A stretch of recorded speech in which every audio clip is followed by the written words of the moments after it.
and I was really struggling. So I was like, shit, this is hard. No one tells you how hard it is, right? Yes, they don't. They just glamorize all the money you can make. Yeah, for sure. Oh yeah, the money's great, but no, you got to put in a lot of work.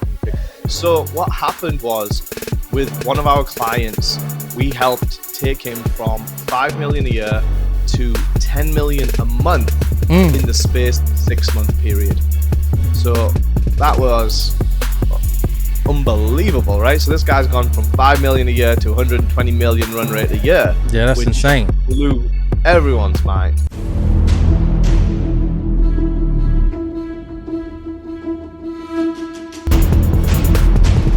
Hey everybody, welcome to the Rainmaker Podcast, and I've got a dandy for you today. We've got Casey on today, and he's going to be telling entrepreneurs how to save millions leveraging his tax strategies. Casey, man, thank you so much for hopping on. Welcome to the Rainmaker Podcast. No problem. Always happy to help, and always happy to have a conversation with you. For sure. Well, let's just dive right in. Take me back to the beginning. How did you get started in your entrepreneur journey? When did you realize that you were different and you kind of didn't want to do the 9-to-5 route and you wanted to hop into entrepreneurship? Oh, that's a great question. Always being curious. I think the best way to describe that is always was very curious, wanting to learn, wanting to travel, wanting to see the world, see what's going on. So from a very young age, I was always working. Like my first job at 16 years old in England was working at a retail store, doing a delivery shift at 6 a.m. Just to make some money so I could save up and go traveling around Europe. And that then evolved into various different businesses, from back in the day on eBay to Amazon to just figuring out ways to make money. And ultimately kind of did that on the side while I was studying, finished up my university in England, then went into corporate America, worked my way up the ranks with a big Fortune 500 company. So I was really willing to move, relocate, and commit myself to that company. So I did 8 years with them in total. It really shaped a lot of the way that I think and act a lot of the time, because literally straight out of university, I did 4 years, started making tea and coffee for the senior executives. Then I got given one site, did a good job, got given 3 sites, did a good job, got given a bigger and bigger region, to the point at which I was helping with Northern Europe finance division within that company called FlowServe. Then happened to engineer a move out to America and help out with the North America division within the finance department. Did another 4 years here. And then I fell out of love with corporate America, as it were. It was very different in Europe compared to here in America. It's more like Shark Tank here. And then I got my green card and I started my own business. And that was back in 2016. So in an unknown, and like my background is all finance and accounting. I had no idea how to run, operate, sales and marketing. My skill set was all within this super small niche of looking at numbers, analyzing them, and being able to tell a story from the financial performance of a business. I just so happened to be running a $300 million segment of a business, which was $4 billion cog. Well, think of the wheel as the $4 billion, and my small cog was 300 million. So I was very good at interacting with other department heads and figuring out financial strategy and numbers. But as you well know, as an entrepreneur, you've got to do the full wheel or hire someone to do that. And that's what I struggled with the most when I started my own business, was trying to figure out the sales and marketing side of things. Right. So when you transition from corporate to starting your own business, what was the biggest challenge in regards to the operations, where you was like, oh, okay, I need to figure out this operations and finance thing. What was that big problem? So that wasn't so much the problem for me, because I already knew how to do the operations and do the finance. That was literally my full background was in that. So the way I think about a business is, if it's a circle, it's got different segments: sales, marketing, operations, and finance. They're the kind of four biggest segments within a company. I was okay at operations and at finance. I was really bad at sales and marketing. So Mm-hmm. I had to figure out, how am I going to generate leads, get funnels made, conversions, call to actions, all this stuff I had no idea about at Right. all. Absolute typical finance guy. It's like, Yeah. I got to figure this out, right? So Right. my weakness lied in that area rather than how to add value and deliver and over Mm-hmm. deliver for the clients. I was already good at that. I knew Okay. what I was doing, and I believed in myself and my abilities on that. It was the marketing side, and even still to this day, we're always Yes, learning and improving. for The sure. marketing side, I had to learn very quickly. Otherwise, I wasn't going to make ends meet. For sure. Yeah. And so take me back to then. So you actually had the operations and the finance down, which for most entrepreneurs, they have the marketing stuff down and they don't have the back end stuff down. So um, with that, now it's a choice because there's a lot of people, a lot of gurus, a lot of coaches saying a lot of things. Who did you trust and what did you learn from them to help you with the sales and the marketing? Great question. Well, you trust a lot of people, you buy a lot of courses, and you get a lot of shit. Uh, Yes. the number one person that kind of moved the needle for me initially, before even making that transition and that jump into full-time entrepreneurship, was Tony Robbins. I went to Unleash the Power Within seminar, and I Mm. was literally bawling my eyes out, crying, because I just got so emotional and so deep on what it is that I wanted to do and how to do it, and kind of always had that belief in me, but he helped unlock it and kind of bring it out. So big shout out to Tony. And Yes. then from that, working on mindset, working on myself was really important. A lot of that came from Jim Rohn, which inadvertently was one of Tony's teachers. And you Yes, see that it's all connected when you peel it back a couple of levels. for sure. Shout And out to then Jim on a Rohn. Yes, he was yeah, one of my digital mentors back in the day. As the first, when I was in insurance, that was one of the first motivational CDs I had back then, and I can still remember to this day. In order for things to change, you got to change. Yeah, for sure. got to change, yeah, and you got to plant your seeds and the seasons. Like his analogies and the way he spoke, I couldn't quite get to grips with his accent and his twang, but Yeah, his content was unbelievable. So, and absolutely. still to this day, I still have his audiobooks. I still listen to him Yeah, and one keep hundred my percent mind tuned in. So, yeah, a big shout out to Jim and Tony. for So, sure. on the mindset side of things, I think it's really important to have your mind in the right place. It's Mm-hmm. like a race car, right? If it's not tuned right, you ain't going to perform right. So you got to Mm. keep the mindset strong all the time. And then from an execution point, we've just been talking about Sam Ovens, and he helped me immensely. And without him and without his courses and his methodology and the way he broke stuff down, I would never have made it as quickly as I did. Yeah, for sure. And for myself personally, I can remember, and shout out to Sam Overs again, that I was just a young kid that was selling insurance by day and waiting tables by night, and I come across a guy with an Australian accent, um, Now, New ranting the Zealand, Ravens. don't call him Yeah. Australian, he'll get upset. Oh yes, New Zealand. Sorry, New Zealand accent, and he had these big numbers that he was throwing out 300, 500K per month, and at that time my mind couldn't even fathom that, making 50, $60,000 a year. And I would just watch his testimonials every single night, just trying to get up the courage that I could believe in myself to be able to do that. And man, when I bought that course, it was $2,000 at that time, and I had to borrow $900 from my mom to get started with that course. But that thing changed my life, and I was going on to make millions of dollars. So yeah, shout out to Sam Ovens for sure. But I do got another question for you. So I Yeah, go haven't ahead. been to the UPW, and everybody talks about that experience. So take me back. What was that experience like for you, and what made that UPW event so special? So at the time, I was still a W 2 employee working for FlowServe.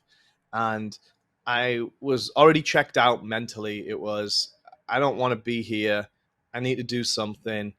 My skill set is in finance. Does anyone even need that? I was like, I had a lot of doubts about what I was able to offer and the value I could bring to the marketplace. And then I'd also recently just started dating my now wife at that Mm-hmm. point, and I actually went with my brother-in-law, my sister-in-law, and like 10 of our friends. We had a really cool group with us, and it just gave me the emotional release, which I'm not very good on the emotional side of things. My typical male Indian background, suppress every emotion ever Yes. possible, don't let anything out. The So that was struggle of kind every of, male within any culture, we have that pressure, and yeah. we So to a, suppress things. a lot Yes. a lot of it was bottled up for a long period of time, and that kind of opened the bottle top, and whoosh, out came all of this emotion. And one of the goals I wrote down, and I still have the book behind me, from that event was to marry Maria, then my girlfriend. And it just made me cry, and it was like, wow, I've never even thought of marrying anyone. And I just went to places in my head that I'd never been, and Tony like helped me push through to that. One of those places being business, as well. And then I signed up for additional Tony Robbins programs. I went to Business Mastery 1 and 2, and like I normally go, like pre-COVID, I was going to at least one event or two events per year, nationally, Mm-hmm. internationally, everywhere. So just staying in tune and kind of keeping my head strong. That then led me to starting the business while I was still working. So as a side hustle, as the phrase goes right now. Yes. So I started my side hustle while I was still working full time. Got a couple of clients in, started making some money, and then quickly realized, hey, now is the time to double down on this. Mm-hmm. And that's literally what I did with the breakthroughs that I got from Tony at UPW and Business Mastery. For sure. So go to UPW, sign up for Sam Overs course to help out with the sales and marketing. So what is that progression for you for like the next 6 months? What does that look like? A lot of learning, right? So I had at this point a full time job. I had a couple of clients doing CFO services. So what that means is at the end of the month, we review their financial statements. We'll take their balance sheet, their P&L, their cash flow, and figure out what is going on. Are we on track to hit targets? Are we off track? What's the budget look like? Is it even accurate? Do we need to make any changes? So we do all that financial analysis, and it took a lot of time and effort. So it was very, very difficult to scale. So I quickly realized that in order for me to scale this business, I'm going to need more people or Mm-hmm. a better marketing strategy. I just really couldn't figure that out. And it got to the maximum I could get it to with me being the one person, one bottleneck, one everything.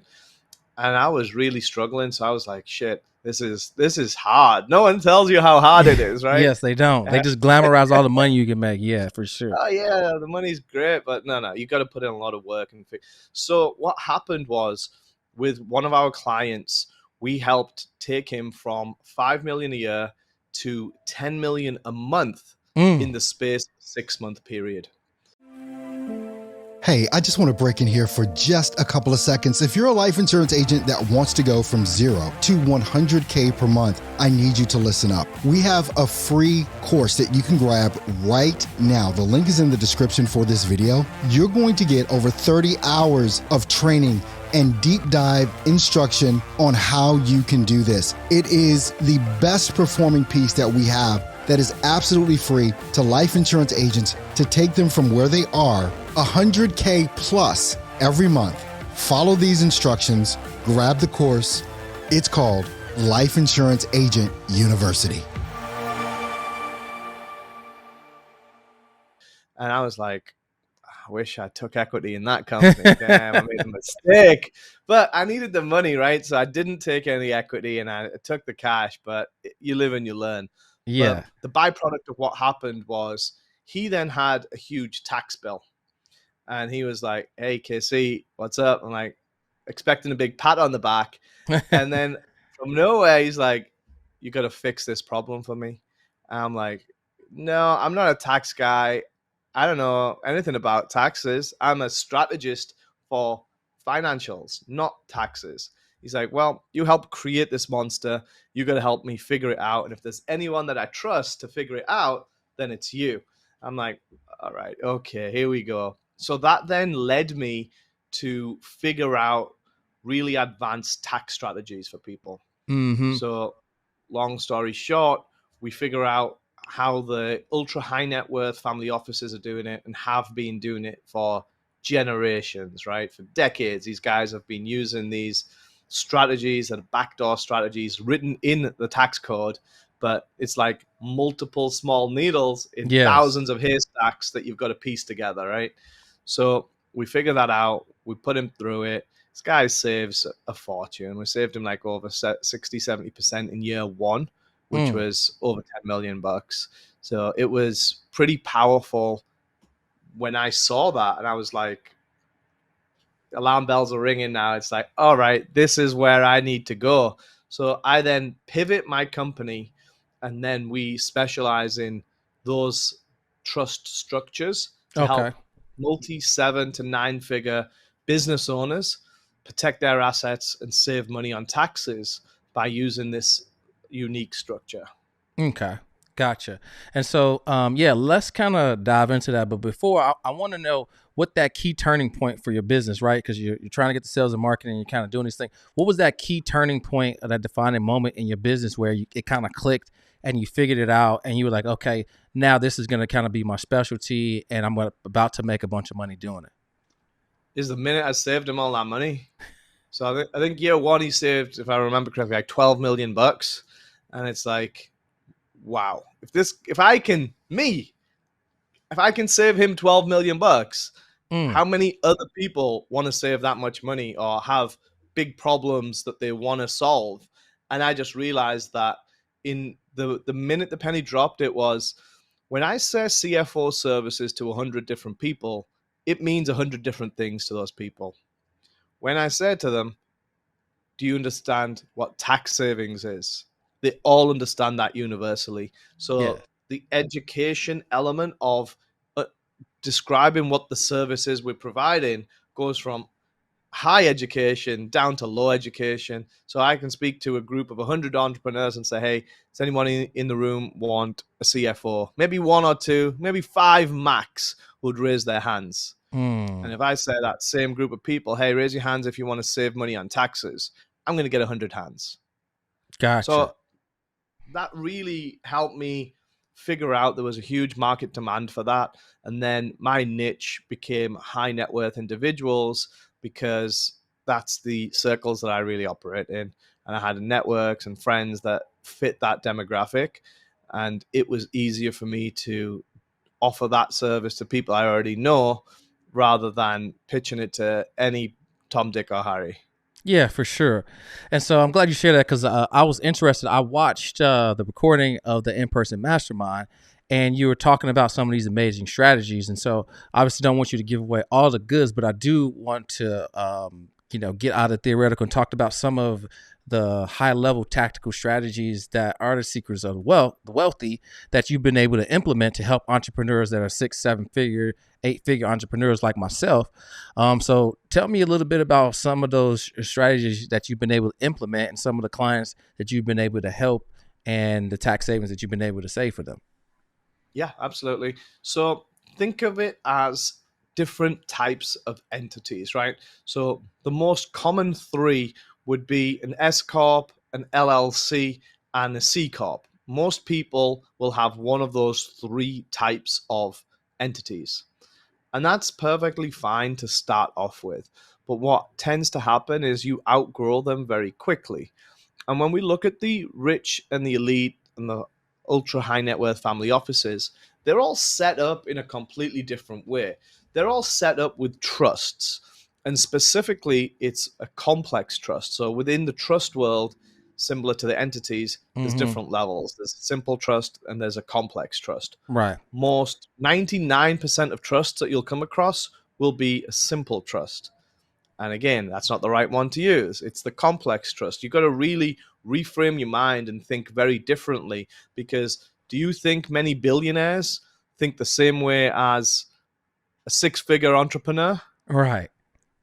or a seven-figure, they don't. They think very, very differently. I spend a lot of time with a lot of billionaires, and they, like you said earlier, you hang on to their every word, and you not only listen to what they're saying, but you watch what they do, right? It was really powerful when you said that, Yes. because actions speak louder than words. And a lot of these guys, they're not just going to give you the secrets that they've worked so hard for. Why would they want to level the playing field, right? So when we look at the elite families and we look at the Rothschilds and the Rockefellers and royalty, and we look at the Pandora papers that were leaked and the Panama papers that were leaked over the last 5-6 years, you can see that a lot of the same patterns are occurring. Did you Right. know that America was one of the biggest tax havens where all that money is stashed? Most people didn't have any awareness of that.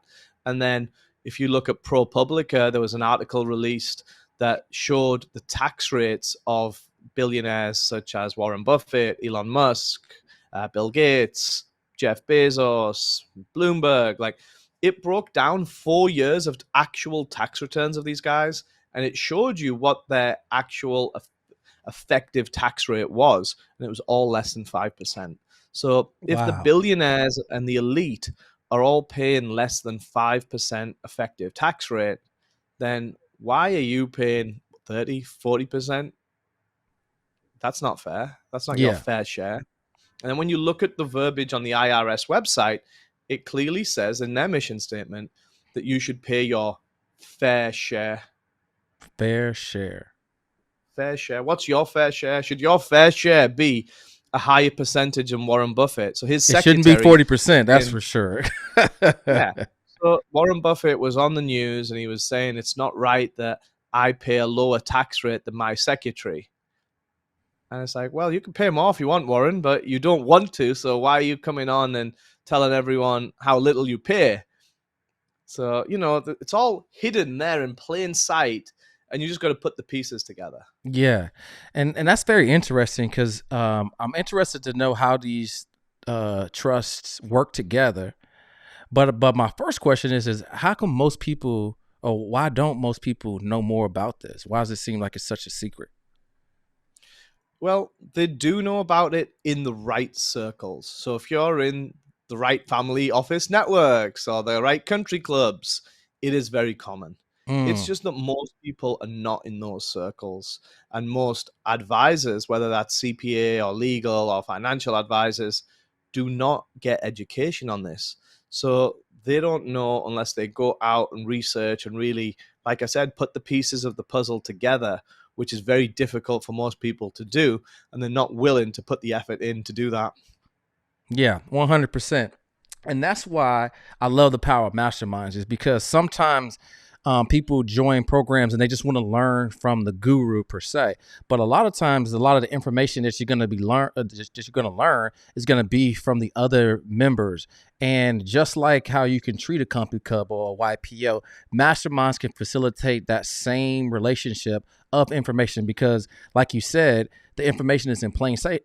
Is that information is just in certain circles, which is what the power of a mastermind is used for these days.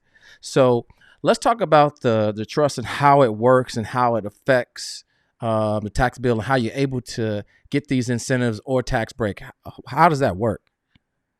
So it starts by moving the money around. So as an example, if you've got an S corp or an LLC, then it's much easier to get the flow of funds into the trust in the first place. So Mm, once once the trust has received the funds, it has different accounting rules, right? When we look at the rules and regulations in an LLC or an S corp or a C corp, it's different within them. You get different deductions as an S corp as you do with an LLC compared to a C corp, but they're all the same accounting principles. So that's all gap accounting.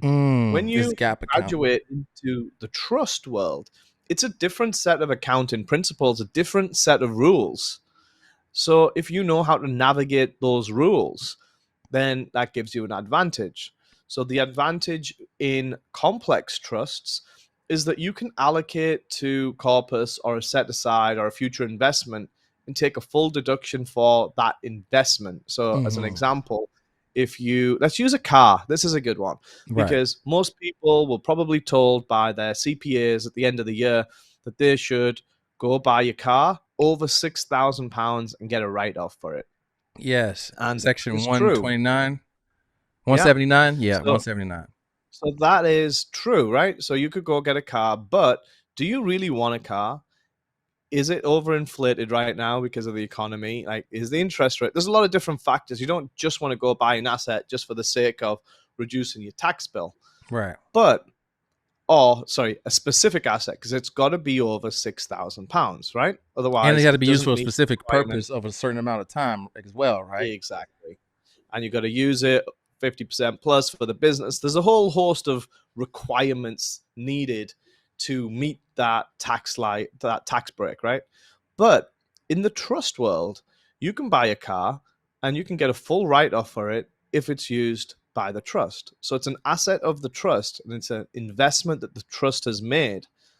It is a different set of rules compared to an LLC, S Corp, or a C Corp. And there's many other examples, like a swimming pool as an example. You would not get a full tax write-off if you own the house personally. If a business owned it, you might be able to claim a little bit of capital expenditure. But if a trust owns that house and you add a pool, you get the full amount written off, 100%. Yeah, So for just sure. by having the right structure in place, you get a whole host of different advantages. And you can even see that at the business entity level with payroll, as an example, with an LLC versus an S Corp. You get that payroll deduction in the S Corp that you don't get in the LLC. So when you're looking at loopholes and trying to use as many loopholes as possible, most CPAs would probably advise you to take an S Corp over an LLC. I would do the opposite because I'm playing at a higher level. I'm saying, to get into the trust world where you get even more benefits, an LLC is the best route to get into there. Yeah, 100%. That makes sense. And so I'm just curious because I'm just thinking through this, like, what's the difference between the CPA and a tax strategist? Because I know it's like, well, why didn't my CPA tell me about these things, or why haven't we started to implement some of these strategies? So they can't tell you things that they don't know, firstly. So what tends to happen, and I was at dinner last night with some really cool guys, and we were talking about this as well. And it's, as an entrepreneur, as a business owner, how long ago did you start your business? 4 years ago. Okay, so 4 years ago, you had a CPA when you started. And in those 4 years, your business has grown drastically, right? Yes. You went from 0 to multi-7 figures. Yes. In a very short space of time. And likelihood is you've outgrown that CPA because your path of acceleration has gone like that. But the CPA is just there to fill out a form and make sure you pay your taxes. They're not providing you a high level of strategy on how to be proactive versus being reactive. So if you're only checking in with them once or twice a year, how are you going to create the tax strategies beyond me? They're just trying to fill out a form. Hey, give me your financials. What do your numbers say? Check, check, check. Go pay your bill. Away we go. Let me move on to the next one. You're just a small number on their whole machine, right? Yes. Yes, I have found that to be the case. And so it's like preparation, making sure you're inside the code, everything is aligned, P&L numbers are balanced, profit loss, all of those things, but nothing venturing out into the strategies and other entities, like you said, with the simple trust and other things. So that's kind of because that's what the average person kind of expect when they go in. It's like they're going to get this comprehensive consulting on, making sure that everything I'm doing is lined up. So in the event of an audit, like everything's good. But then let's talk about other clever and smart ways that the successful and the wealthy are using to mitigate taxes and use. And those conversations are never happening. And I'm just curious on why that is. And yeah, so there's multiple reasons, right? But if we just generalize or we go at a high level, you got to look at, is the CPA actively learning new strategies? Loopholes are changing all the time, right? So there's new things that come in, like accelerated depreciation, bonus depreciation, conservation easements, like Augusta loophole. There's so many different things going on just at a regular standard loophole level that will apply to 98% of people. Are they being used? And we actually have a really good checklist of the current active loopholes that can be used by anyone. So if anyone wants that, hit me up. For sure. Happy to provide that. Yeah, we'll But make more sure we get that importantly, link to drop at the below the description for that checklist so that you can check that out for anybody that's interested in that. and that's a good rating system to see if your CPA is keeping on top of their stuff, because ultimately you're not trying to be an accountant or a tax professional. You want to focus on running your business, right? Yes, So you're growth. trusting that the person that you go to is on top of their stuff and is being proactive and is then able to implement those active strategies in your business so you don't have to pay as much tax. But the harsh reality of it is you're not checking to see if they actually are doing that. And likelihood is there's a lot of money left on the table. So you're overpaying on your taxes every single year because you're giving too much weight and emphasis onto a CPA that isn't really pulling as much weight as they could be. And you're not checking them. So it's really on your head, right? Yeah, 100%. And so I know the hypothetical is like, man, I'm missing something, but I like to give entrepreneurs, because they like to live and die by the numbers and again, cash collected and revenue. So if one were doing this strategy versus somebody is not, what type of income is at a loss here that they're missing out on not implementing some of these strategies that you've seen from your experience with the clients that you're working with? So just to talk in general terms, because again, everyone's situation is different. We save our clients on average 50% of their tax bill year on year. Wow. So if you're paying 200, 300K per year in taxes, that ends up being a lot of money that you're overpaying, all because you don't have the right team and the right strategies in place. That's insane. And yeah, I'm not looking forward to it. Every single year I'm prepaying in and I'm just frustrated. My business is growing, but also my tax bill is growing. So definitely excited to learn and dive into some more of those strategies and really check out that checklist to see if my firm is actually living up to expectations that I thought they had when we first signed up, when I first started my business, since I had an exponential growth. Casey, this has been tremendous. And so I'm curious if there's entrepreneurs that are watching this, doing 100K per month plus 7, 8, even 9 figures, when and where they can reach out to you if they want to have any other questions answered about tax strategy. Yeah, so you can check us out on our website, which is togethercfo.com, and we'll put the link below so you can click into that pretty easily.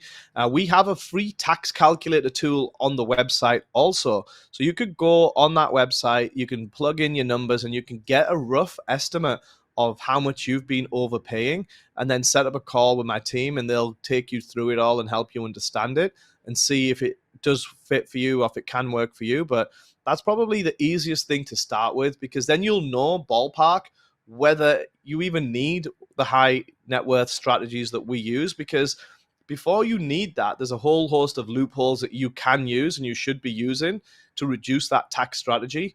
And when it then makes sense to jump to something more advanced is when you're using the majority of those loopholes and still paying 200K plus a year on taxes. That's really when you need someone like me. Yes, and there's a lot of entrepreneurs and business owners out here that need your help. So make sure you guys click that link in the description to get that information. Well, Casey, man, it's been definitely great hopping on with you. Thank you so much for spending some time with us and educating us. We'll see you in the next podcast. Thank you so much for having me.